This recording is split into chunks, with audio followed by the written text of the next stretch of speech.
kan nun chan tôi zia hi pen tham bangin a lo ral ding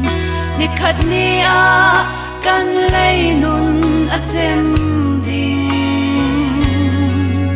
ruat thango a chan a si run dam chan a kheng so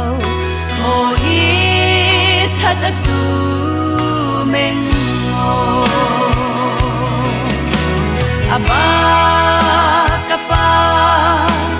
itu do tu kapa di kei siang ka nei lau chana run dam nak pham kim in tua sa Giêsu a sang phanak sum lakin phata ka si sau ve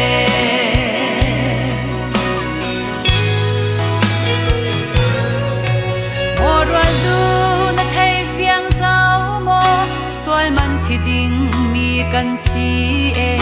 soi khai tu pai ta na ka kan tling lo kan chat nak bi khal hi siang man lo na kin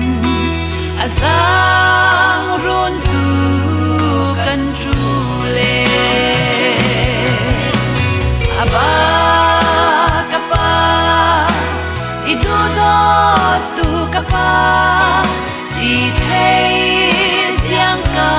nei lo chana run dam la pham kim in tua sa Giêsu a sang phanak zum na ki phata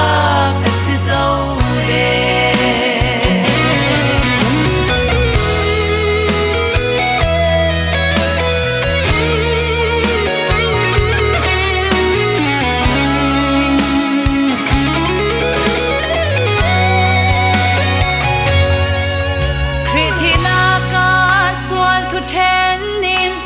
sal naka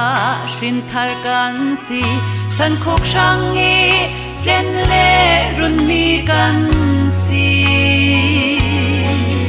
thinaka non lo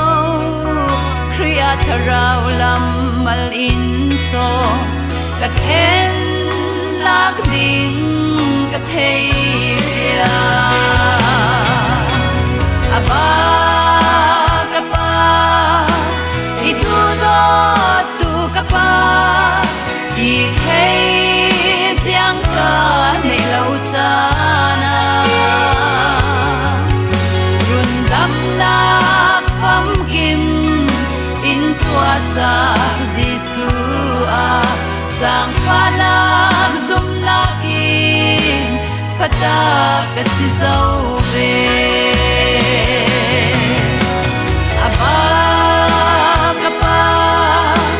itu do tu kapa di thei siang ka nei lau chana run dam nak pham kim in tua sa Giêsu a sang phanak